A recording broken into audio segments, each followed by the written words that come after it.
বাড়ির শ্রীবৃদ্ধির জন্য বা বাড়ির যে কোনো সমস্যাই হোক বা নিজের আর্থিক উন্নতির জন্য এবং পরিবারের সকলের মঙ্গলের জন্য আজকের এই টোটকাটা শুধুমাত্র আপনাদের জন্য। আপনিই পারেন বাড়ির সকলের এই অশুভ প্রভাব কাটিয়ে শুভত্বের দিকে নিয়ে যেতে।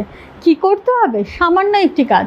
প্রতি বৃহস্পতিবার, হ্যাঁ বন্ধুরা মনে রাখবেন, প্রতি বৃহস্পতিবার স্নান করার পর একটি পাত্রে জল নিয়ে সামান্য হলুদ গুঁড়ো মিশিয়ে নেবেন এবং বাড়ির প্রতিটি কোণে কোণে যে কোনো জায়গায়, সেটা বাথরুম হোক, আপনার কিচেন বা রান্নাঘর, ঠাকুরঘর, সমস্ত জায়গায় সেই জলকে আপনি হাত দিয়ে বা কোনো স্প্রে বোতলে করে ছড়িয়ে দেবেন। আর ছড়াবার সময় অতি অবশ্যই একটি মন্ত্র পাঠ করবেন। কি সেই মন্ত্র আমার থেকে জেনে নেবেন।